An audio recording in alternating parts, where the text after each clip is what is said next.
Selamat siang Bapak Ibu. Jadi kali ini saya akan melanjutkan beberapa energi yang ada di dalam tubuh manusia sesuai dengan sistem fisiologisnya. Jadi yang pertama saya akan membahas sistem reproduksi. Jadi sistem fisiologis reproduksi manusia ini juga akan menghasilkan sebuah energi. Jadi energinya itu namanya adalah energi reproduksi. Jadi energi reproduksi ini adalah energi yang tersimpan, jadi persis posisinya yaitu di ujung tulang ekor ya. Jadi orang spiritual sering menyebut itu adalah energi kundalini ya. Jadi energi reproduksi, jadi ini akan aktif ya, akan terbuka, akan memancar.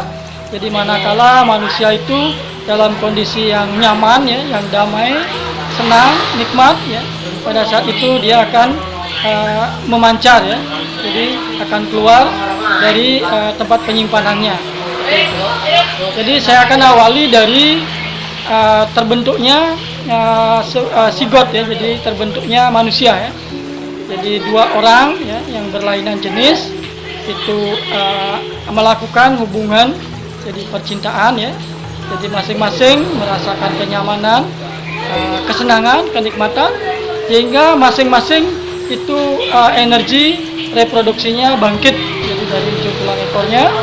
Kemudian pada saat mereka berdua jadi melakukan hubungan intim ya, jadi masing-masing energi reproduksi itu akan naik ke cakra seknya ya. Jadi kemudian dilanjutkan jadi keluar, jadi yang laki-laki keluar lewat sperma, kemudian yang perempuan jadi di ovumnya ya.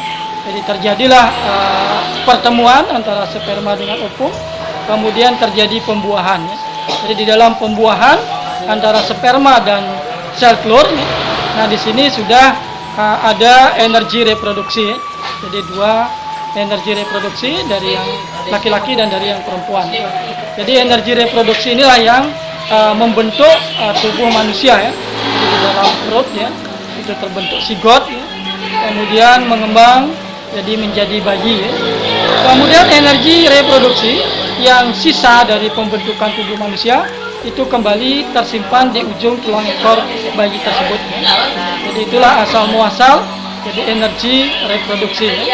Jadi energi reproduksi ini bisa dikatakan sebagai energi cadangan ya. Jadi nanti manakala jadi manusia sudah dewasa, kemudian sering berlatih, jadi untuk energi itu dilatih dan bisa diaktifkan ya. Jadi adapun energi tersebut bisa kita gunakan untuk memperbaiki ya. Jadi memperbaiki, jadi manakala sel-sel tubuh kita mengalami kerusakan ya, mungkin karena kanker dan lain sebagainya. Jadi energi itulah yang bisa diaktifkan untuk memperbaiki kerusakan daripada sel. Jadi kemudian kalau kita berbicara bagaimana caranya mengetes ya, jadi bahwa apakah energi reproduksi kita sudah aktif ya, apakah energi reproduksi kita sudah aktif dan naik pada jalurnya ya. Jadi di dalam tulang belakang kita itu ada sumsum tulang belakang ya. Jadi di dalam sumsum tulang belakang secara spiritual itu disebut dengan sumsumna.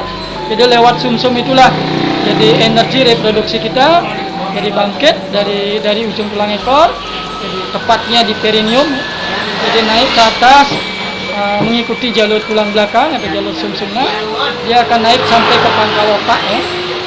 Jadi untuk mengetes apakah energi reproduksi kita sudah sampai ke pangkal otak atau belum ya, itu bisa kita tes dengan cara jadi meniatkan, jadi mengalirkan energi reproduksi kita melalui jari-jari tangan kita ya. Jadi lewat jari-jari tangan kita ini, jadi bisa kita niatkan ya. Jadi kita niatkan, kita bangkitkan energi reproduksi, kemudian kita niatkan, kita alirkan lewat pangkal lengan kita, kemudian lengan bawah sampai ke ujung jari kita. Jadi ujung jari tengah yang paling dahsyat untuk menghasilkan energi reproduksi ya. Jadi dengan tarik nafas, kemudian buang nafas, kita niatkan untuk mengalirkan ya. Kemudian kita pakai telapak tangan ya, pakai telapak tangan seperti ini.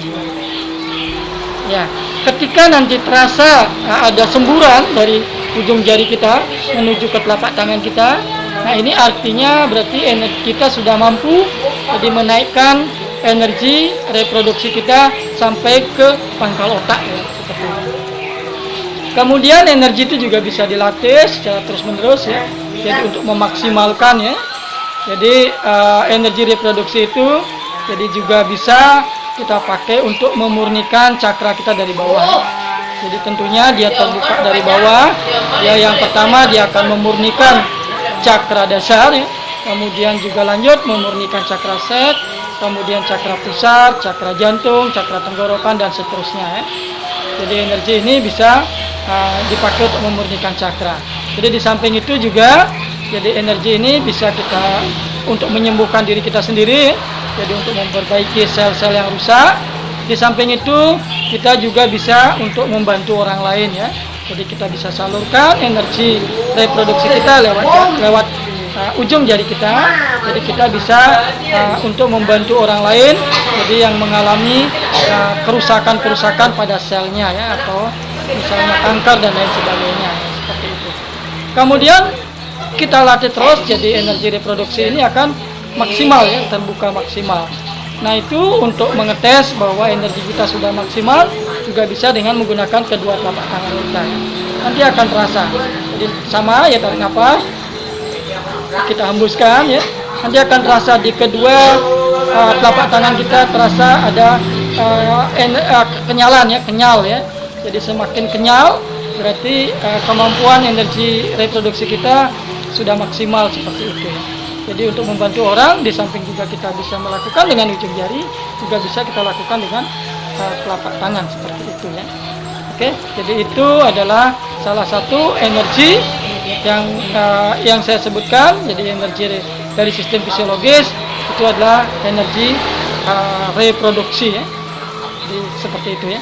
Jadi energi ini sangat ampuh ya. Jadi kita gunakan untuk memperbaiki sel-sel kita yang mengalami kerusakan. Jadi sesuai dengan namanya adalah energi reproduksi. Jadi mereproduksi tubuh kita kembali. Mungkin itu salah satu energi dari sistem fisiologis kita. Mungkin nanti akan kita lanjutkan dengan sistem fisiologis yang lain ya. Jadi semoga bermanfaat. Jadi terima kasih atas perhatian.